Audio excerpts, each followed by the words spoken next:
मेरे प्यारे बच्चों, सभी को नमस्कार, जय हिंद। मैं उमाशंकर आप सब लोगों का स्वागत करता हूं। भाई, हम बात करने वाले एसएससी सीजीएल 2025 में जो 18 सितंबर को जो पेपर हुए थे तीनों शिफ्ट, उनके बेहतरीन क्वेश्चन की अब आपको देखते हैं यार। इनमें 18 सितंबर की फर्स्ट शिफ्ट का पहला सवाल आपके सामने है। भाई, इसमें क्या कह रहा है, एक उत्पाद को, एक आर्टिकल को एमआरपी 20% डिस्काउंट में बेचता है। इस लेन देन के बाद भी उसे क्रय मूल्य पर 10% का लाभ हो जाता है। यदि उसका जो प्रॉफिट है वो 300 रुपये है, तो बताइए उत्पाद को एमआरपी में 30% डिस्काउंट में बेचा जाए तो उससे विक्रय मूल्य क्या होगा। अच्छा, आपको एक बात पता होगा, जब भी डिस्काउंट और प्रॉफिट लॉस साथ होते हैं तो एक रिजल्ट बड़ा काम आता है, आपने पढ़ा होगा। 100 माइनस डिस्काउंट सीपी होता है, 100 प्लस प्रॉफिट एमआरपी होता है। डिस्काउंट कितना है 20, तो 100 माइनस डिस्काउंट सीपी 80, 10% का क्या होता है बेटा, लाभ होता है एमआरपी 110। तुमको एक बात दे रखी है, क्या दे रखी है बेटा, उसने जो लाभ होता है उसे कितने परसेंट होता है, 10%, वो भी किसका, सीपी का, जिसकी वैल्यू कितने के बराबर है, 300। सीपी के 10% की वैल्यू के बराबर है। जो भी सीपी होगा अभी नहीं पता है, लेकिन सीपी के 10% की वैल्यू कितने के बराबर दे रखी है आपको बेटा, 300। तो इससे सीपी निकाल दो। सीपी कोई भी चीज होती है अपने आप में 100% होती है। इससे पता चल जाएगा ये जो सीपी होगा आपका, इसका सीपी कितना होगा बेटा, आपका 3000 होगा। अच्छा, एक बात बताइए बेटा, मेरे को एक बात बताओ, यदि एमआरपी पे मैं 30% का डिस्काउंट दूं तो 30% डिस्काउंट देने का मतलब 33 कम कर दूंगा तो ये कितने का आ जाएगा बेटा आपका, ये बताइए मुझे, 77 का आ जाएगा, है ना, 77 का आ जाएगा। ठीक, तो मुझे बताइए दोबारा में उसने जो वस्तु बेची है वो कितने बेची है, कितने बेची है, 77 में। आप ये बताइए मुझे मान किसका दे रखा है, मुझे मान जो दे रखा है ना यार, ध्यान देना, मुझे सीपी का मान पता है, 80 का मान तो मुझे पता है, 80 का मान कितना आया बेटा, 3000 दे रखा है। और तुझे जानना है 30% डिस्काउंट दिया जाए एमआरपी पे तो कितनी बिकेगा, वो 77 का मान जानना है, इसकी वैल्यू चाहिए। तो भाई ये सेलिंग प्राइस की वैल्यू चाहिए। एक बात तो क्लियर है, 80 का मान इतना है, 77 का मान 3000 से कम आएगा, तो ये ऑप्शन होगा नहीं, ये ऑप्शन होगा। 3000 से कम आने का मतलब एक ही ऑप्शन है, ये ऑप्शन होगा। दोबारा सुन लीजिए, एक रेंट होता है जिसके ऊपर पूरा टॉपिक आपका डिस्काउंट पढ़ते होंगे, आप लोग जानते होंगे, वैसे कई बार आप लोगों ने पढ़ा होगा। 100 माइनस डिस्काउंट सीपी को शो करता है, और 100 प्लस प्रॉफिट हो तो जोड़ देना, और लॉस हो तो आप घटा देना, तो ये एमआरपी को शो करता है। याद है ना आपको बेटा, सीपी और एमआरपी, ठीक है। तो भाई सीपी एमआरपी हो गया, 100 माइनस डिस्काउंट सीपी कितना आ गया, 80, 100 प्लस प्रॉफिट कितना होगा, 110। उसने कहा 30% का डिस्काउंट दिया है। डिस्काउंट कितना दिया, 30%। डिस्काउंट किस पर दिया जा रहा है, एमआरपी पर दिया जाता है। कितने बिकेगी, 77 में। उसने सीपी का मान यहाँ से निकाल दो ना, सीपी का 10% की वैल्यू कितनी है, हर चीज अपने आप में 100% होती है, तो उसकी वैल्यू कितनी आ गई सीपी, 3000। 3000 सीपी का वैल्यू, 80 का मान है, हमें कितने का मान चाहिए, 77 का। 80 का मान इतना है तो 80 का मान 3000 है ना, तो 77 का मान क्या होगा, कम होगा ना, 3000 से एक ही कम था, करने की जरूरत ही नहीं पड़ेगी। ए ऑप्शन इसका आंसर आ जाएगा। नेक्स्ट सवाल, अगला सवाल। अच्छा भाई, ये एक तो होता है क्वाड्रेटिक इक्वेशन है, द्विघात समीकरण, एक होता है cubic equation. Quadratic equation, cubic equation के बारे में आप लोगों को वैसे पता होना चाहिए। जब भी कोई क्वाड्रेटिक इक्वेशन लिखी होती है तो क्वाड्रेटिक इक्वेशन जैसे आप जानते ही, ये जिसमें द्विघात समीकरण जिसकी 2 पावर होती है, और क्यूबिक इक्वेशन ये होती है ax³ bx² cx plus D, है ना बेटा। अब याद रखना, क्वाड्रेटिक में 2 पावर होती है, इसे द्विघातीय बोलते हैं, जिसकी 3 पावर होती है त्रिघातीय होती है। इससे एक बात तो क्लियर है, जो x के मान आएंगे, x के मान जो आएंगे वो 2 आएंगे, इसके मूल मान लिए, इसके रूट मान लिए अल्फा एंड बीटा। यहाँ x के 3 पावर है तो 3 मूल आएंगे, अल्फा आएगा, बीटा आएगा और एक गामा आएगा। तो 2 रेल्ट होते हैं, उन्हें याद रखा करो। मूलों का योगफल, सम ऑफ रूट्स, मूलों का योगफल सम ऑफ रूट होता है माइनस के बी अपॉन ए। एक होता है product of root, alpha into beta C upon A. यही बात आपको क्यूबिक में याद रखनी है, इसके मूल alpha plus beta and gamma है, सम ऑफ रूट होता है माइनस बी अपॉन ए, और बेटा alpha into beta, beta into gamma, gamma into alpha, ये होता है बेटा सी अपॉन ए। इसी प्रकार alpha into beta into gamma, जिसे याद रखना डी अपॉन ए। ये तीनों को याद रख लेना, खासकर क्यूबिक में जब भी आता है। अब देखो ये रेल्ट को याद रख लेंगे, सवाल में कुछ था ही नहीं आपका। उसने पूछा क्या भाई, इसके जो मूल हैं खुद ने दे रखे हैं, क्या क्या दे रखे हैं, एक्स वाई जेड। मूलों का योगफल पूछा है, alpha plus beta plus gamma minus के बी, माइनस आगे लगा हुआ है अपॉन ए, तो ये आंसर कितना आएगा बेटा आपको 4 आएगा। तो मैथली आपको जो याद रखने वाली बात है वो ये याद रखनी है जो आपको पढ़ाया कि क्वाड्रेटिक इक्वेशन के बारे में और क्यूबिक के बारे में, ये रिजल्ट याद रखना बहुत इंपॉर्टेंट है, नोट डाउन करते रहना। मेरा इन सवालों को कराने के पीछे मेन रीजन ये भी होता है, उसके संबंधित बात आप नोट डाउन जरूर करते रहना। आप 2026 का एग्जाम देने जा रहे होंगे, एसएससी सीजीएल सीएचएसएल एमटीएस, ये आपने मेरे क्वेश्चन कर लिए, इनसे बाहर जाने वाला कोई सवाल नहीं होगा, ये मेरी गारंटी। बस इन्हीं को कर जाना, इन्हीं आधार पर आपको पेपर मिलेगा। नेक्स्ट सवाल, एक व्यक्ति ने 2200 रुपए की कुल राशि को सिंपल इंटरेस्ट की 3 विभिन्न योजनाओं पर 4%, 5%, 10% पर 1 वर्ष के लिए निवेश करता है। 1 वर्ष के अंत में तीनों योजनाओं से जो ब्याज मिलती है वो क्या मिलती है, समान मिलती है। तीनों योजनाओं से इंटरेस्ट क्या मिलती है बेटा आपको, सेम मिलती है। तो बताइए 5% ब्याज दर पर वाली पर योजना पर कितनी राशि निवेश की जाएगी, ये जानना चाह रहा है। तो मुझे खाली इतना बता दीजिए आप, देखो तीनों की सिंपल इंटरेस्ट बराबर है, धनराशि कितनी है 2200 है ना, तीनों की ब्याज बराबर है, तीनों की ब्याज बराबर है। मान लो एक को ए रुपये मिला, एक को बी रुपये मिला, एक को सी रुपये मिला। एक को ए रुपये मिला 4% वाले पे, बी को बी रुपये मिला 5% वाले पे, सी को 10% वाले पे मिला। तीनों की इंटरेस्ट बराबर है, टाइम बराबर है। अब उनका हिस्सा ही तो निकालना है, 4 5 10 का एलसीएम कितना आएगा 20 आएगा। इससे क्या होगा 20 आएगा, इनकी प्रत्येक की इंटरेस्ट बराबर है, तो ये पता चल जाएगा ए को कितने पे दिए गए था आपने 5, बी को कितना दिया गया 4, सी को कितना दिया गया 2, 5 4 और 2 11, 11 नहीं, टोटल धन कितना था 2200। कितने गुना हो गया बेटा आपका 200 गुना। हमसे पूछा क्या जा रहा है, हमसे बेटा पूछा जा रहा है बताइए क्या 5% वाले, 5% वाला कौन सा बी, तो 1 का 1 200, तो इसे कितनी ब्याज मिली, इसे कितना धन दिया गया होगा 800 रुपये दिए गए होंगे। आंसर क्या है बेटा आपका बी ऑप्शन। इंटरेस्ट इक्वल है तो बराबर करने में दिक्कत फिर तो कोई आपको नहीं आएगी। ठीक है बच्चा, ठीक है, ध्यान रखना। नेक्स्ट सवाल भाई, एक बात देखो, 120 मीटर ऊंचे 120 मीटर ऊंचे शीर्ष पर खड़ा एक व्यक्ति टावर के विपरीत दिशा में, इसके आप 2 रेल्ट याद रख लो, बार बार मैंने इसको कई बार सवाल पढ़ाया गया हाइट एंड डिस्टेंस का, इसे याद रखना कि भाई क्या कह रहा है वो सुन लो, पहले तो सवाल को ही सीख लेते। वो कह रहा है एक टावर है विपरीत दिशाओं में, विपरीत दिशा का मतलब जानता है, एक इस साइड में बैठा है बंदा, एक इस साइड में बैठा है। ऐसे सवाल के लिए बच्चा रेल्ट याद रख लेता, बहुत आसान होता है। ये एंगल थीटा बना रहा होगा तो ये एंगल थीटा 2 बना रहा होगा। ये टावर की ऊंचाई h है, इन दोनों बिंदुओं के बीच की दूरी कितनी है d है। एक रेल्ट याद रखना, जब ये दोनों अपोजिट में होते हैं तो d बराबर होता है h cot थीटा 1, h बराबर सॉरी d बराबर h cot theta 1 plus cot theta 2। इसे याद रखना। मतलब क्या कहना चाह रहा है यार, देख ले यार, वो ये कह रहा है 120 मीटर ऊंचा, ये टावर की ऊंचाई कितनी है 120 है। विपरीत दिशाओं में कोण बनते हैं, एक कोण कितने का बनना है 30 डिग्री का बनना है, एक कोण कितने का बनना है 45 डिग्री का बनना है। इन दोनों बिंदुओं के बीच की दूरी क्या होगी, ऊंचाई कितनी है 120, एक एंगल cot 30 की वैल्यू √3, cot 45 की वैल्यू 1, तो दोनों बिंदुओं के बीच की दूरी होगी 120, √3 + 1 होगा। इसे आप याद रखना, ऑप्शन डी। मैं आपको क्या याद करा रहा हूं, इसे रामबाण लिख लो, पेपर में जरूर आएगा आपके में।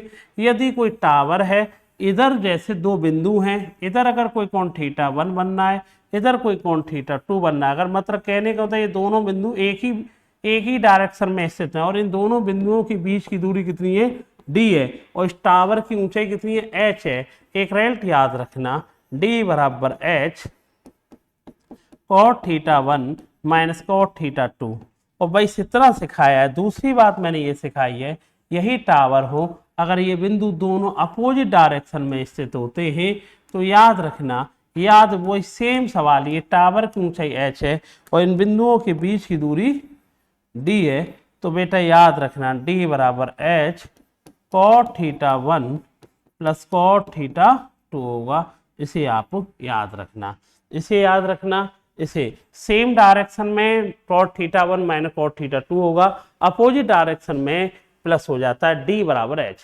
इसे याद रखना बेटा, इसी पे ये दोनों सवाल थे, ये दोनों अपोजिट में तो प्लस लग जाएगा, d बराबर h, तो आंसर आ जाएगा डी ऑप्शन। ठीक बच्चा, देख लेना, बहुत इंपॉर्टेंट रिजल्ट, लिखते चलना साथ साथ।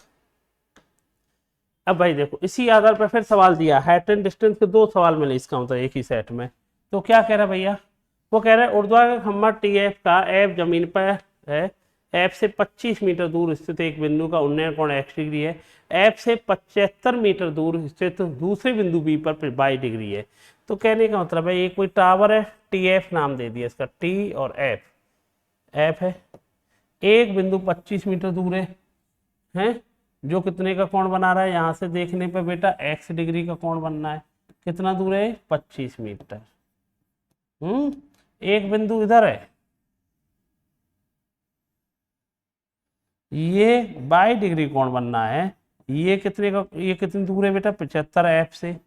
अभी सिखाया था आपको याद है, इस टावर की ऊंचाई दे रखी है कि नहीं दे रखी है, ये देख लेते।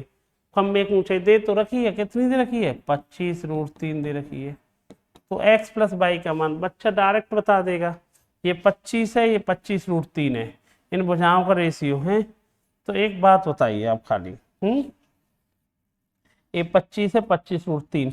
आपको एक चीज और भी याद होना चाहिए, क्या आपको एक बात याद होनी चाहिए, वैसे मैंने कई बार लिखा ही है फिर भी याद रख लो, हाइट एंड डिस्टेंस में एक तो वो दो फॉर्मूले, एक ये रेशियो वाला सवाल। अगर ये कोण 30 डिग्री है तो इन भुजाओं का जो रेशियो मिलता है 1√3 और 2 मिलता है। अगर ये कोण 60 डिग्री है तो भैया इन भुजाओं का रेशियो √3 1 और 2 मिलता है। ठीक है, याद रखना, एक और होता है होने में तो उसे भी याद रख लेना। अगर यही कोण 45 डिग्री है, इन भुजाओं का रेशियो 1 1 और √2 होता है। इन तीनों भुजाओं के रेशियो को याद रख लेना। अब मैं याद कैसे रखता हूँ, मैं अपनी बता देता हूँ। मैंने याद करने का तरीका है, 30 डिग्री के सामने 1 मिलता है और ये 60 डिग्री के सामने हमेशा क्या मिलेगा आपको √3। 60 डिग्री के सामने हमेशा क्या मिलेगा आपको √3 मिलेगा। ऐसे में याद रख लेता हूँ। अब मैंने आपको ये समझाना चाह रहा हूँ, इन भुजाओं का रेशियो देख ले भैया, tan ले लूँ यहाँ पे, वैसे tan लूंगा tan x ले लिया, tan x लूंगा तो परपेंडिकुलर अपॉन में हाइपोटेनिस, इससे पता चला √3, x समान √3 होने का मतलब x समान कितना है 60 डिग्री, ये कितना बेटा आपका 60 डिग्री मिले क्या। ऐसे ही यहाँ tan लगा लूँ, तब tan लगा लूंगा tan बाई हाइपोटेनिस, वो सॉरी परपेंडिकुलर अपॉन में बेस, बेस कितना बेटा 75, तो 25 से 75 3, ये आएगा 1/√3 और 1/√3 बाई की वैल्यू कितने की होती है 30 डिग्री की होती है, तो ये आएगा 30 डिग्री। x प्लस बाई का मान कितना है 30 और 60 कितना आ जाएगा बेटा आपका 90 डिग्री, इसका आंसर आएगा। ऑप्शन क्या हो जाएगा सी ऑप्शन। ठीक है बेटा, याद रखना। वैसे tan से ही ब्रेक कर लिया, कुछ करने की जरूरत आपको नहीं पड़ी। ठीक, नेक्स्ट सवाल सुनिए भाई, एक छिन्नक बनाते हुए एक लंबवृत्तीय शंकु को उसके आधार के समांतर काटा जाता है। मूल शंकु की ऊंचाई 30 सेंटीमीटर और कट शीट से 10 सेंटीमीटर दूरी पर काटा गया है। छिन्नक के आयतन पूरे शंकु के आयतन का अनुपात क्या होगा। भाई बहुत अच्छा रहता है, इसे याद रख लेना, परमानेंट में बता देता हूँ। इसे क्या होता है भैया, इसे जरूर याद रख लेना आप लोग। क्या होता क्या है कि मैं आपको बताऊं कि ये बहुत ही इंपॉर्टेंट है। पहले नंबर तो बहुत बार रिपीट हुआ है कि कोई ये फ्रस्टम हो, सॉरी ये शंकु होता है। ठीक है भैया, शंकु है ना, ये शंकु है आपका, कौन है कौन है भाई ये। ठीक है बेटा, ध्यान देना जो समझाना चाह रहा हूँ आपको। आपसे कहा जाए बेटा, देखो थ्योरम वो अलग कहानी है, आपको राइट याद करा देते हैं। ये बताओ, एक कोई शंकु है जिसकी मान लेते हैं ऊंचाई कितनी मान ली आपने अपने मन से, h मान ली, रेडियस आपकी r मान ली। अगर वो ये कहे, क्या कहे बेटा, सुनते रहना, इस शंकु को एक यहां से सीधा यूं कट कर दे, समांतर पैरेलल बेस में कट कर दे। वो टोपी देखी होगी आपने, जोकर की टोपी देखी है ना, उसे कट कर दो तो ऊपर फिर भी क्या बन जाता है, एक शंकु ही बनेगा, कौन बनेगा। और भैया जैसे आपने ये कट कर दिया, ठीक है भैया, इसे कट कर दिया, लो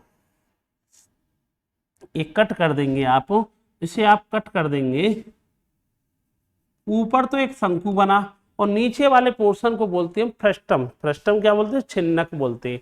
अगर देखो इसकी कहानी क्या होती है मैं आपको बता देता हूँ, छोटी सी बात सुन लीजिए। अगर इसमें 2-3 पॉइंट है वैसे तो, है ना। अब मैं काम की बात सिखा देता हूँ, काम की बात ये सीख लीजिए। अगर आपने, क्या कहना चाह रहा हूँ बेटा मैं, अगर बेटा ये कोई फ्रस्टम है, मतलब आपने किसी शंकु को किसी बिंदु से कट किया। वैसे इस सवाल में क्या दिया है वो बता देता हूँ। इस शंकु की ऊंचाई दी है 30 सेंटीमीटर। उसने कहा है शीर्ष से, कहाँ से बेटा, वर्टेक्स, शीर्ष से कट किया। ऐसे शीर्ष से कितने से कट किया बेटा, उसे 10, 10 में ये मान लो 10 से, तो नीचे कितना रह गया, ये 20 रह गया। ठीक है बेटा, अगर मैं आपसे पूछूं, सुनते रहे ना, अगर मैं आपसे पूछूं गुरुजी एक बात बताइए मुझे खाली, कि इसके लिए बताओ, ये छोटा वाला शंकु स्मॉल कौन हो गया, और मान लो एक बड़ा कौन हो गया, लार्ज कौन। ठीक है भैया, छोटा वाला शंकु ये और बड़ा वाला ये हो गया।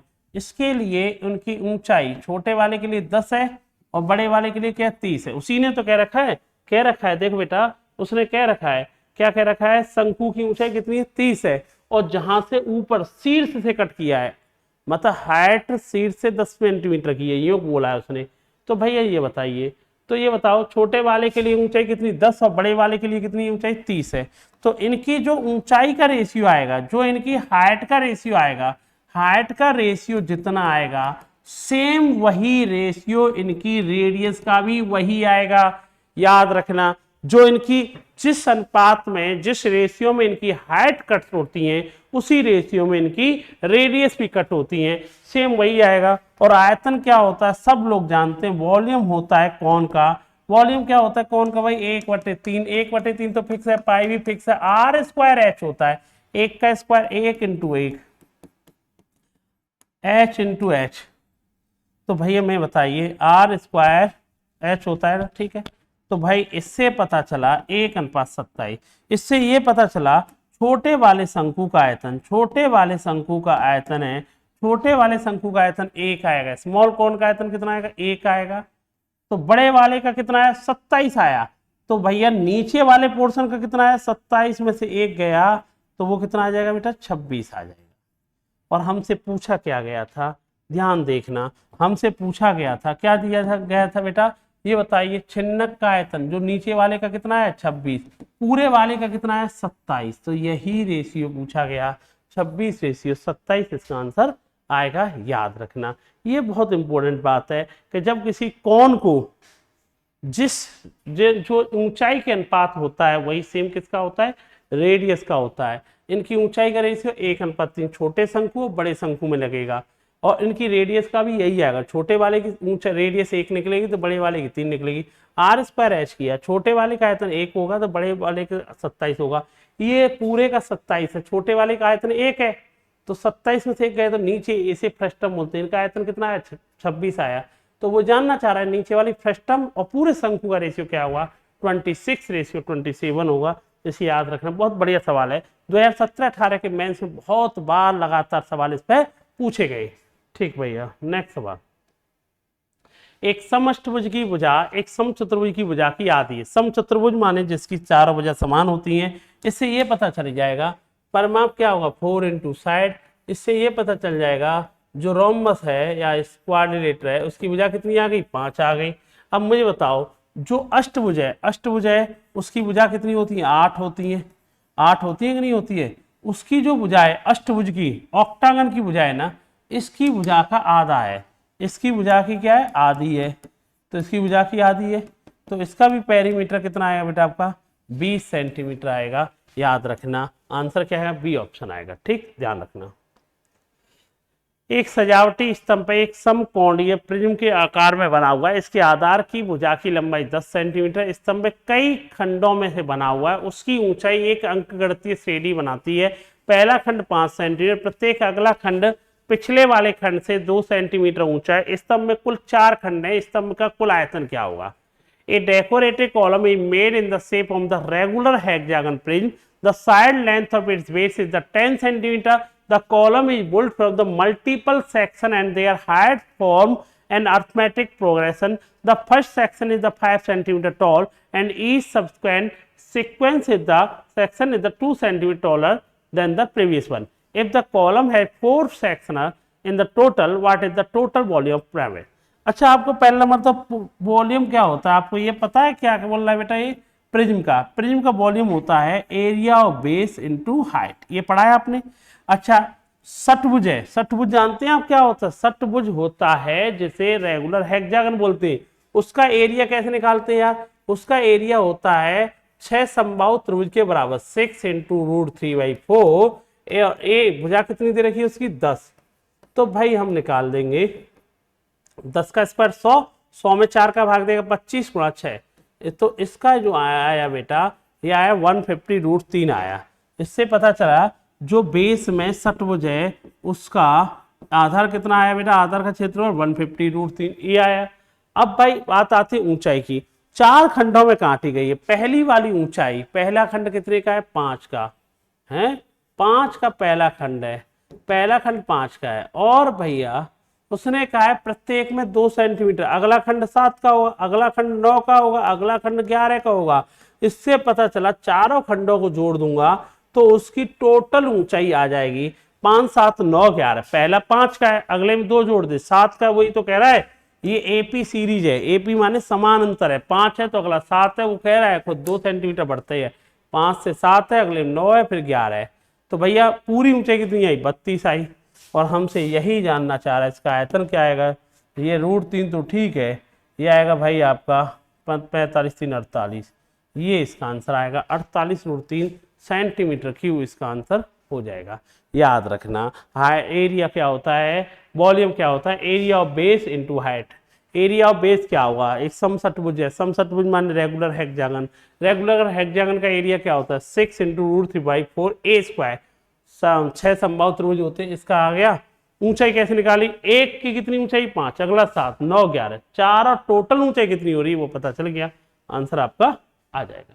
नेक्स्ट सवाल, 3 और 4 और 7, 8 मिलाकर निकालने मध्य बिंदु। जब मध्य बिंदु के निर्देशांक आपको निकालने, कोऑर्डिनेट ऑफ मिड पॉइंट, जब कोई दो बिंदु आपको ए और बी दे रखे जिनके निर्देशांक x1 y1 है, दूसरे के निर्देशांक x2 y2 है, और मिड पॉइंट आपको निकालना है, तो याद रखना मिड पॉइंट के निर्देशांक जो आएंगे वो आते x1 + x2/2 y1 + y2/2। ये आपको पता होना चाहिए बच्चा। x1 कितना है 3 और 7 कितना 10, 2 का भाग देगा तो कितना आएगा 5, 4 और 8 12, 2 का भाग देगा 6। मिड पॉइंट के निर्देशांक होंगे 5, 6, ऑप्शन हो जाएगा बी। नेक्स्ट सवाल, एक षटभुज में विकर्णों की संख्या के लिए आप याद रखना, विकर्णों की संख्या कैसे निकालने, नंबर ऑफ डायगोनल निकालने के लिए फॉर्मूला होता है, क्या होता है 1/2 n × n - 3। n क्या होता है नंबर ऑफ साइड, 1/2, षटभुज में कितनी भुजा होती है 6, 6 में से 3 गए 3, तो भैया उसमें जो विकर्ण आएंगे कितने आएंगे बेटा आपके 9 आएंगे। याद रखना किसी भी षटभुज में विकर्णों की संख्या निकालने के लिए फॉर्मूला याद रखना, वो हर जगह काम आएगा, 1/2 n - 3, इसे याद आप रख लेना, ठीक है। नेक्स्ट सवाल क्या कह रहा सुन लेना, क्या कह रहा बेटा सुनो।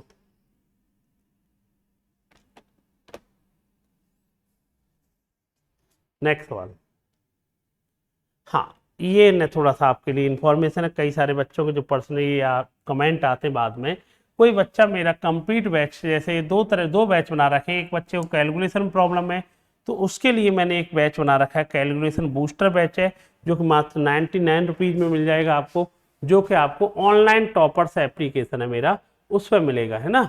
और इसी प्रकार मेरा एक कंप्लीट स्पेशल बैच मिलेगा, मैथ स्पेशल का बैच है ना। ये पुराना लगा दिया, इसकी रेट 549 है, वैसे थंबनेल पुराना लगा दिया इन्होंने, है ना, कोई बात नहीं। ये पूरा कंप्लीट स्पेशल बैच मिल जाएगा, 549 का मिल जाएगा। आप इसे डाउनलोड करना, एप्लीकेशन का नाम मैं बता देता हूँ, ऑनलाइन टॉपर्स एप्लीकेशन है। कौन सा बेटा, ऑनलाइन टॉपर्स। आप एप्लीकेशन डाउनलोड करोगे आपको मिल जाएगा ऑनलाइन टॉपर्स, तो वहाँ पे मिल जाएगा पेड बैच में, ये मेरा स्पेशल कंप्लीट स्पेशल बैच मिल जाएगा टॉपिक वाइज, एक ही स्पीड के लिए, ठीक है बेटा, इसे आप बैच परचेज कर सकते हो। ए भाई है त्रिभुज एबीसी का केंद्रक जी पर सहशीर्षी है, डी भुजा बीसी पर मध्य बिंदु है। आपको कुछ बातें आपको पता होना चाहिए, क्या भैया, आपको ये पता होना चाहिए कोई जब ट्रायंगल होता है, ट्रायंगल हो गया ठीक है, एक ट्रायंगल के नाम, ट्रायंगल के वर्टेक्स होते हैं एबीसी दे दिया। अब यह बताइए आप, ये डी है और ये मीटिंग पॉइंट ऑफ मीडियंस, इसी को कहते हैं सेंट्रॉइड। और सेंट्रॉइड के बारे में पता होना चाहिए, सेंट्रॉइड इस मीडियन को 2:1 में वाहित करेगा, करेगा नहीं करेगा। ए बिंदु के निर्देशांक कितने 2 और 3 है, और केंद्रक के निर्देशांक भी पता है, कोऑर्डिनेट ऑफ सेंट्रॉइड 4 × 5 है। इस बिंदु के निर्देशांक निकालने x और y। तो भाई इस बिंदु के निर्देशांक आप निकालोगे, सवाल आ जाएगा। ये मिड पॉइंट होने का मतलब ये है कि मीडियन होगी जब भी मिड पॉइंट है, इसका कहने का। अब कोई आपको ये पता होना चाहिए, ये कोई लाइन सेगमेंट है एडी जो 2:1 में वायत है, इस बिंदु के निर्देशांक है, इसके भी है, इसके निकालने। अब आपको फॉर्मूला पता होना चाहिए क्या, जिस बच्चे को फॉर्मूला पता है अच्छी बात है, जिसे नहीं पता मैं पहले बता देता हूँ कि सर कोई रेखाखंड हो, रेखाखंड है ए और बी, इसके निर्देशांक x1/1 हो, इसके निर्देशांक x2/2 है ना, और किसी बिंदु, इसका नाम मान लेते हैं के बिंदु, इन्हें m1 रेशियो m2 में वायद करके गया है। एक के बिंदु के निर्देशांक जो आएंगे याद रखना, m2 x1, m1 x2, m1 plus m2, same m2/1, m2 m1/2, m1/2, m1 plus m2। इसे आप याद रखने ना बेटा, ठीक है, इसे आप याद रखना। नेक्स्ट सवाल, अब ये सवाल हमें सॉल्व करना है ये फॉर्मूले के द्वारा। कैसे, देखो 2 का गुणा x में कर ले 2x, 1 का गुणा 2 में कर ले 2, m1 प्लस m2 3, इसके बराबर होगा 4। सेम कहानी, अब 5 के बराबर क्या निकलेगा, 2 गुणा बाई 2/, 1 गुणा 3 3, m1 प्लस m2 3, x और y के मान आ जाएंगे यार, x y 3 गुणा 4 12, 12 में से 2 गए 10, 2x, x समान तो आया 5 आया, 15, 15 से 3 गए तो 12, 2/, का मान 6 आया। तो इस बिंदु के निर्देशांक 5 और 6 होंगे, ऑप्शन हो जाएगा ए ऑप्शन। आंसर कितना आएगा, ए ऑप्शन। तो ये कौन सा फॉर्मूला यूज करना पड़ेगा, कोऑर्डिनेट को बढ़िया लिया है इन्होंने, कोऑर्डिनेट हाइट एंड डिस्टेंस से। अगर कोई लाइन सेगमेंट है जिसके निर्देशांक x1/1 है, इसके निर्देशांक x2/2 है, जो m1 रेशियो m2 में वायत है, किसी बिंदु के पर के बिंदु के कोऑर्डिनेट क्या आएंगे, ये होता है बेटा याद रखना m2 x1 m1 x2, ऐसे लगा लेंगे, ऐसे सेम m1 प्लस m2 लगा के इसे आप याद रखना। नेक्स्ट सवाल, ये होता है इंटरनली सेक्शन फॉर्मूला, अंतः विभाजित वाला। एक होता है एक्सटर्नली, एक्सटर्नली खाली क्या आ जाता है, यहाँ पर माइनस आ जाता है, जितनी यहाँ पे क्या आ जाएगा बेटा आपका माइनस आ जाएगा, ध्यान रख लेना भाई। एक चक्रीय चतुर्भुज है, चक्रीय चतुर्भुज जानते हैं क्या होता है, साइक्लिक क्वाड्रिलेटर, एक ऐसा क्वाड्रिलेटर जिसके चारों के चारों बिंदु किस पे स्थित होते हैं बेटा, एक ऐसा साइक्लिक क्वाड्रिलेटर, एक साइक्लिक क्वाड्रिलेटर, एक ऐसा साइक्लिक क्वाड्रिलेटर जिसके चारों के चारों बिंदु किस पे स्थित होते हैं बेटा, एक सर्कल पे स्थित होते हैं। मतलब कोई भी ऐसा क्वाड्रिलेटर बनाओ, ऐसा क्वाड्रिलेटर बनाओ जिसके चारों के चारों बिंदु किस पे स्थित हो बेटा आपका, अरे ऐसा बना लो, छोड़ो, जैसे कि कोई सर्कल है, ठीक, एक ऐसा सर्कल, एक ऐसा क्वाड्रिलेटर होगा जिसके चारों के चारों बिंदु वृत्त की परिधि पर स्थित होते हैं, सरकमफ्रेंस पर स्थित होते हैं, उसी को कहते हैं साइक्लिक क्वाड्रिलेटर। साइक्लिक क्वाड्रिलेटर के बारे में एक सबसे इंपॉर्टेंट बात याद रखना, क्या बेटा, साइक्लिक क्वाड्रिलेटर के बारे में याद रखना क्या, कि भैया साइक्लिक क्वाड्रिलेटर आमने सामने के कोणों का योगफल क्या होता है 180 डिग्री। मतलब a प्लस सी का सम b प्लस डी का मान कितना होगा 180 डिग्री होगा। इसमें ACD का मान दिया है, ACD का मान दिया है, ACD ये कितना है 40 है। अच्छा उसने ये डायमीटर दिया है, तो डायमीटर दिया है तो AB डायमीटर के द्वारा बना हुआ कोण कितने का होगा, तो 90 डिग्री का। ये पूरा कोण कितने का होगा 40 और 90 कितना होगा 130। तो ये कितने का बचेगा, ये बचेगा बेटा आपका कितने का 50। क्योंकि आमने सामने कोण कितने के होंगे 180, तो ये कितना आएगा 50। दोबारा सुन लीजिए, ये 40 दिया है, ये डायमीटर है, डायमीटर के द्वारा बना हुआ कोण कितने का होगा 90 डिग्री, 9 4 13 130, आमने सामने कोण 180 डिग्री, 130 तो ये 50 होगा, यही उसने पूछा था। नेक्स्ट सवाल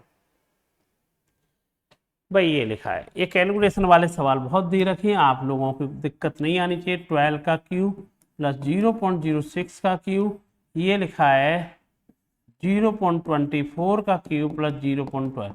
ये हिट एंड ट्रायल के सवाल होते हैं। हिट एंड ट्रायल मतलब होता है खाली देख ले सवाल सॉल्व हो जाएगा। डेसिमल में कोई दिक्कत है कहीं पर ऊपर नीचे, नहीं दिक्कत है, क्योंकि यहाँ 2 छोड़ के यहाँ 2 छोड़ के सब जगह सेम है। 12 का खाली क्या हो रहा है 24 दुगना, और 6 का क्या हो रहा है दुगना, लेकिन दुगना हो रहा है ये तो सबको दिख रहा है नीचे वाला, लेकिन ऊपर पावर भी कितनी बनी हुई है 3, तो 2 की पावर 3 बोले तो 1/8, और 1/8 की वैल्यू जानते हैं 0.125 इसका आंसर आएगा। आंसर क्या होगा 0.125। डेसिमल की टेंशन आप छोड़ दो, क्यों डेसिमल सेम साइन पर लगे हुए, खाली ये देखा अगर दुगुना है कितने गुना है, तूने देखा नीचे वाला दुगुना है लेकिन कितनी पावर है 3, तो 3 पावर लगा लो बेटा, 1/2 की पावर क्यूब, आंसर आएगा 0.125। नेक्स्ट सवाल। अब देखो सेम सवाल फिर देख लेते हैं, ये क्या भाई 0.5 की पावर क्यूब, 0.0.5 की पावर क्यूब, 0.005 की पावर क्यूब अपॉन में 0.1 का क्यूब, 0.01 का क्यूब, 0.001 का क्यूब। अब देखो तुम मुझे खाली ये बताया करो देख के, ये 1 का क्या हो रहा है 5 गुना हो रहा है, 1 का कितने गुना हो रहा है 5 गुना, डेसिमल सेम है क्यूब सेम है, 5 गुना हो रहा है ऊपर वाला, कितनी पावर 3, तो आंसर कितना आना चाहिए 125 आना चाहिए। ऑप्शन क्या आएगा बेटा आपका सी ऑप्शन आएगा। नेक्स्ट सवाल।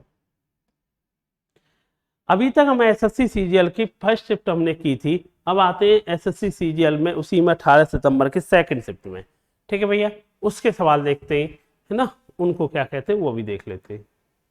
इनमें से कौन सा संबंध पहचानिए, ये क्या लिखा हुआ है, ये लिखा हुआ है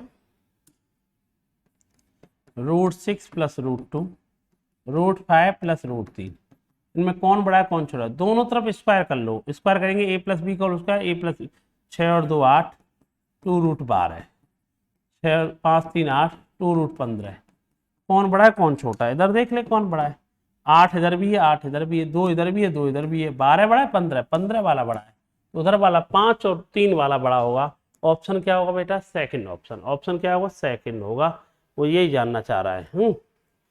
संबंध पहचानिए तो ठीक है, तो सेकंड ए फर्स्ट और थर्ड, नहीं बराबर थोड़ी होगा, बराबर होगा ही नहीं। तो कुल मिला करके यही आंसर आएगा, सेकंड सही है इसमें, सेकंड और थर्ड संबंध गलत, अच्छा गलत संबंध पहचानिए, गलत किस में, गलत संबंध फर्स्ट और हाँ फर्स्ट और थर्ड तो गलत ही है, फर्स्ट भी गलत है और थर्ड भी गलत है, तो ऑप्शन क्या आ जाएगा ये आ जाएगा। हाँ ऑप्शन में लिख गया है यार, ऑप्शन में सेम कॉपी हो गया वो अलग बात है, ये दोनों स्टेटमेंट क्या है बेटा उसके गलत है, आंसर जो आएगा फर्स्ट भी गलत है भैया, ये इक्वल भी नहीं है, ये बड़ा होगा, तो फर्स्ट और थर्ड आंसर आएगा, ऑप्शन होगा फर्स्ट और थर्ड वाला, ऑप्शन सही कर लेना, ठीक ध्यान रखना। नेक्स्ट सवाल, x + 1/x का मान 4 है, x की पावर 6 + 1/x की पावर 6 का मान -3, x की पावर 4 + 1/x की पावर 4, 4x² + 1/x² का मान। अब जो बच्चा अलजेब्रा पढ़ा है उसके लिए कुछ है नहीं, अगर मैं आपसे पूछूं कि गुरुजी स्क्वायर बताइए, आप डायरेक्ट बता दोगे a² - 2 कितना आंसर आएगा बेटा आपका 14 आएगा। अब मैं डबल पावर पूछूं आपकी x की पावर 4 + 1/x की पावर 4, फिर a² - 2 कर लो तो ये कितना आएगा 194 आएगा। और जो बच्चा ये भी जानता है, इतना तो पता ही होगा, जब x + 1/x 4 है और मैं डायरेक्ट क्यूब करना चाहूँगा तो याद होता है बेटे को a³ - 3a, तो बेटा ये आएगा 52 आएगा। और मैं इसका भी स्क्वायर कर दूँ, 3 का डबल क्या कर लूँ 6 कर लूँ, स्क्वायर करने का मतलब a² - 2, तो आंसर आएगा 2702 आएगा। ठीक है, अब सबके वैल्यू आ गई आपके पास, क्या मुझे एक बात बताइए, x की पावर 6 + 1/x मान अभी निकाला आपको 2702, x की पावर 4 प्लस इसका मान कितना 194, x² + 1/x² का मान कितना 14, सॉल्व करने बैठेंगे 2702, ये 12 57 और 1 58 प्लस 56, इसे सॉल्व करने बैठेंगे 2758 आ गए -582 आए, ये आएगा 6 आएगा, 15 में से गए 7 आएगा, पीछे 7 और 6 किस में चल रहा है, अच्छा 2 में चल रहा है, और कर ही लेते हैं 21 7 6, ऑप्शन क्या आएगा ए ऑप्शन। तो जिस बच्चे को आपको पता है डायरेक्ट स्क्वायर कैसे निकालते हैं a² - 2, फिर देखो ये 1 का दुगना किया a² - 2, 2 का दुगना किया 4 आ गया a² - 2, और मुझे 6 निकालना था, पहले मैंने 3 निकाला a³ - 3a, फिर उसका दुगना किया a² - 2, जब इनके मान आप निकाल पाएंगे वैल्यू आप पुट कर पाएंगे, ठीक ध्यान रखना। एक मार्बल गोलाकार है जिसकी त्रिज्या 4 है, एक मार्बल गोले को 10 सेंटीमीटर वाले घन में रख दिया जाता है, मतलब कोई घन है देखो यार, एक कोई घन होगा,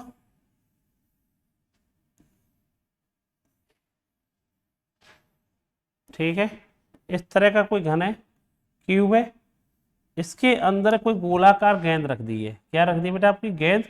मान लो ये इसी में कहीं रख दी होगी, तो बचा हुआ क्या होगा? अरे गोले के घन के आयतन में से, क्यूब के वॉल्यूम में से गोले का आयतन घटा दो, बचा हुआ रिमेनिंग वॉल्यूम आ जाएगा। गोले का आयतन क्या होता है भाई, सॉरी घन का आयतन क्या होता है? भुजा का क्यूब, उसमें से 4/3 पाई आर क्यूब, 4 का क्यूब, ये घटा दो आप। अब सॉल्व कर लोगे भाई। 10 का क्यूब 1000 होता है, 4/3 गुणा पाई का मान आता है 3.14 लिख ले, चल 4 का क्यूब 64 लिख ले, ठीक है भाई। अब क्या करेगा? अब ये करेगा यार, अब कैलकुलेशन है, 1000 हो गया है। अब वो एक काम कर, ये आएगा भाई आपका 256 में 3 का गुणा कर ले हूँ,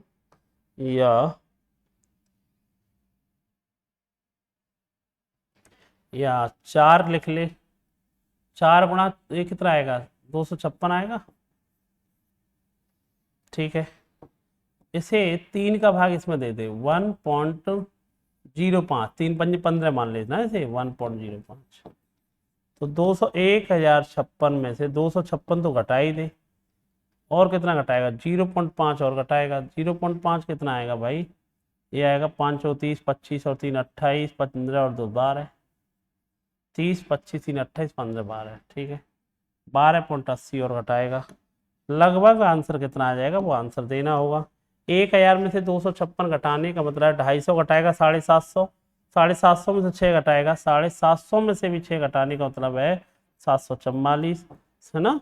744 है ना, और 12 और घटा दे, लगभग 732 31 कोई ऑप्शन होगा, 31 32 32 ऑप्शन है ना।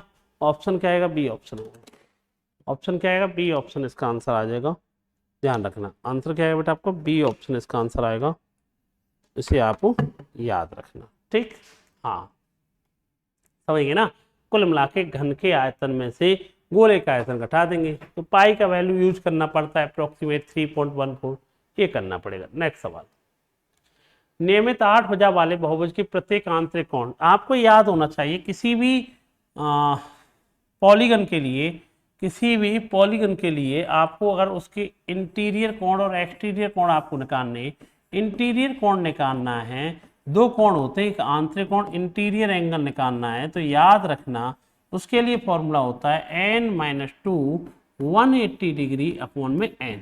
अगर यहीं पे आपको प्रत्येक का एक्सटीरियर कोण निकालना है, जिसे बाह्य कोण कहते हैं, बाह्य कोण जो होता है वो हमेशा होता है 360 डिग्री अपॉन में n। और एक बात याद रखना, उसका इंटीरियर कोण और एक्सटीरियर कोण का सम हमेशा कितना होता है? 180। ये ईच इंटीरियर के लिए, प्रत्येक अंतः कोण के लिए, प्रत्येक बाह्य कोण के लिए। मुझे एक बात बता दीजिए, अष्टभुज, अष्टभुज में कितनी भुजा होती है? 8, 8 में से 2 गए तो 6 गुणा 180, और नीचे कितना आएगा बेटा? आप 8 आएगा, है तो 8 आएगा, 2 से कितनी बार? 3 बार, 2 से 4 बार, 4 से 45 बार। प्रत्येक अंतः कोण का मान जो आएगा 135 डिग्री आएगा। ऑप्शन क्या आएगा बेटा? बी कोण होगा। कितना आएगा बेटा आपका? बी आंसर आएगा, ठीक, ध्यान रखना। नेक्स्ट सवाल, 18 सितंबर के थर्ड शिफ्ट में जो भी आए हुए सवाल है, अब उनको देख लेते हैं यार।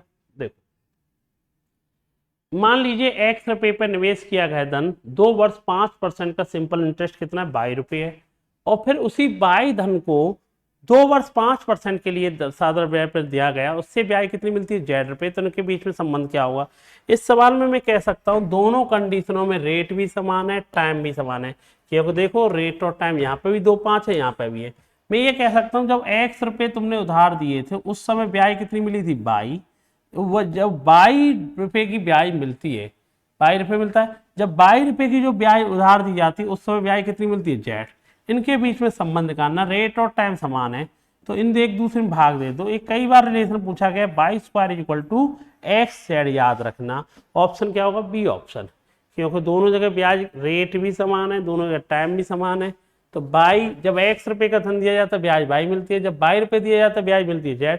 तो क्रॉस मल्टीप्लाई किया, 22² = क्या आ गया बेटा आपको? XZ। नेक्स्ट सवाल,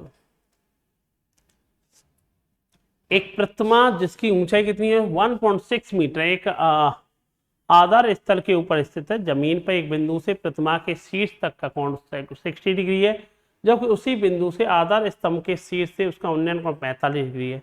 तो उसकी आधार स्तंभ की ऊंचाई ज्ञात करो। वो कहने का मतलब ये है, जैसे कि मान ले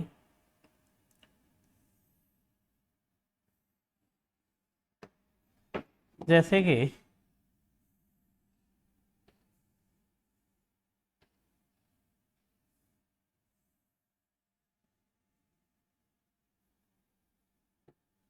देखो, ये कितने का कोण बनना था पहले 45 डिग्री का, फिर कोण बड़ा वाला कोण कितने का था 60 डिग्री का था। ठीक है, देखो ये कोई बिंदु नाम दे देता हूं मैं, इसका ए भी दे देता हूं। ये कोई प्रतिमा लगाई गई जिसका नाम है BC। ये प्रतिमा की ऊंचाई कितनी है 1.6 है, और 1.6 है। तुम मेरे को एक बात बता दो खाली, ये प्रतिमा की ऊंचाई जो दे रखी है, इसकी ऊंचाई कितनी है बेटा 1.6 है। मुझे इस BC की लंबाई चाहिए। जो बच्चा जानता है थोड़ी देर में बता देगा। भाई 45 डिग्री है तो इन भुजाओं का अनुपात क्या आएगा 1:1 आएगा। इस 60 डिग्री है तो पूरी वाली भुजा कितनी आएगी बेटा आपकी √3 आएगी। तो नीचे वाली भी एक ही है, कोई दिक्कत नहीं है। मैं ये कह रहा हूँ पूरी भुजा √3 है, ये भुजा 1 है, तो ये वाली भुजा कितनी आएगी पता है? ये वाली भुजा आएगी कितनी आएगी, √3 में से क्या गए 1 गया। ये वाली जो देखो ये √3 है, ये 1 है, तो ये वाली भुजा है √3 - के 1 है। हमें इतने का मान चाहिए, 1 रेशियो का मान। तो इसकी जो ऊंचाई आई 1.6 अपॉन √3 - 1 का मान आया। इसे सॉल्व करने पर हम क्या करते हैं, √3 + 1 का गुणा ऊपर करेंगे, √3 + 1 का गुणा नीचे करेंगे।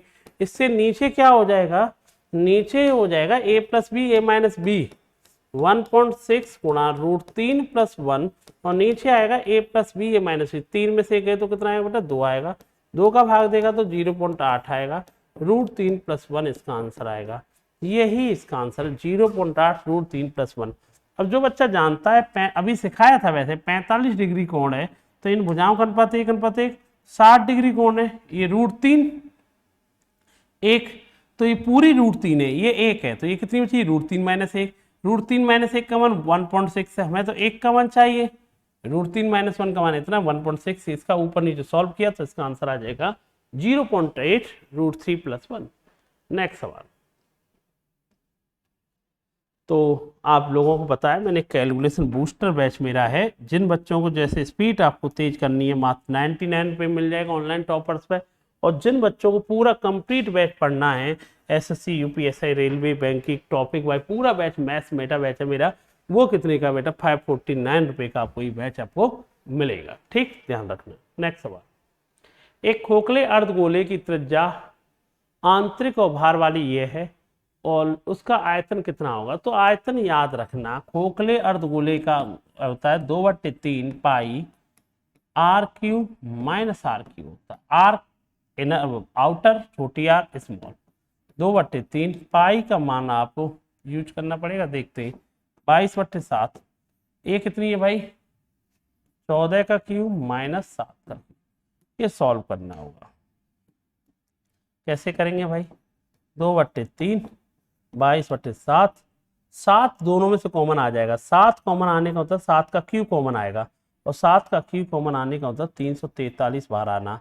अंदर क्या बचेगा 2 का क्यूब बचेगा फिर, और या 1, तो ये आएगा 8 में से गए तो ये भी 7 आएगा। सॉल्व करने बैठेंगे इसे, 7 से 7 कैंसिल हो जाएगा। अब क्या करेगा, देखो अब ये होगा यार, ये कितना आएगा 22 दूनी 44, 4400। इसे सॉल्व कर लेंगे यार। इसे सॉल्व करने बैठेंगे तो ये आएगा 22 दूनी 44, 3 का भाग दे देना, इसमें कितना आएगा 1 1, और कितना आएगा 114, यही आएगा। 44 का गुणा कर लेंगे, ये आएगा भाई 4400 आएगा। 14 का गुणा करना इसमें 56, 56 5 कितना आता है बेटा आपका 56 61, ये आएगा 5152 कोई ऑप्शन है। 14 14 से 50 मतलब 5 या 26 समथिंग ये आंसर आएगा। ऑप्शन आ जाएगा ये, ठीक है, ध्यान रखना। समझ गए ना। कुल मिलाकर के ये कैलकुलेशन फास्ट करनी थी, मैंने क्या किया, 14 के क्यू मैंने 7 क्यू तो सॉल्व कर लो, या मैंने एक सिंपल से किया 7 कॉमन ले लिया, 7 का क्यू कॉमन आएगा, 7 का क्यू 343, यहाँ कितना बचेगा, दुगना बचेगा खाली, 2 का क्यू 8, 8 में से गए तो 7 बचेगा। मैंने 22 गुणा 2 44 कर लिया, 3 का भाग दिया 114 आएगा, 44 का गुणा पहले 100 में किया, 44 से 14 का गुणा किया 616, तो 5016 के समथिंग कोई ऑप्शन है, पॉइंट 3 की वजह से आगे और बढ़ जाएगा, 26 कर लो, ऑप्शन भी आ जाएगा। नेक्स्ट सवाल, एक बेलनाकार भंडार पात्र की आधार की त्रिज्या 3 सेंटीमीटर है। सेम सवाल अभी मैंने कराया था इसका, जिनकी ऊंचाई एक अंकगणितीय क्रम में है, जो सबसे निचले भाग के 2 सेंटीमीटर शुरू होता है, सबसे ऊपरी भाग के लिए 10 सेंटीमीटर है, कुल 5 खंड है, तो बताओ पात्र का कुल आयतन क्या होगा। तो मुझे बताओ, पहले नंबर तो ऊंचाई निकालनी होती है ना, टोटल हाइट। ये बताइए टोटल हाइट कैसे निकाल पाएंगे आप। पहली ऊंचाई क्या दे रखी है, 2 सेंटीमीटर, इसके अब 5 है, ये लास्ट वाले की भी पता कितनी है, 10 है। तो वो जानना ये चाह रहा है, क्या जानना चाह रहा है, इनके बीच में सेम अंतर है ना, ठीक है, तो सेम अंतर है, तो यार ये बताओ सेम अंतर है, तो ये बताओ इसमें इसमें भी कुछ जोड़ा गया हो, सेम अंतर मतलब डी है, इसमें भी कुछ ना कुछ जोड़ा जा रहा हो, डी है, इसमें भी कुछ ना कुछ जोड़ा गया, डी है ना, सेम अंतर है। फिर देखो 2 से डी में जोड़ा गया होगा, इसमें भी कुछ डी जोड़ा गया हो, डिफरेंस इसमें भी डी, इसमें भी कोई डी जोड़ा गया होगा।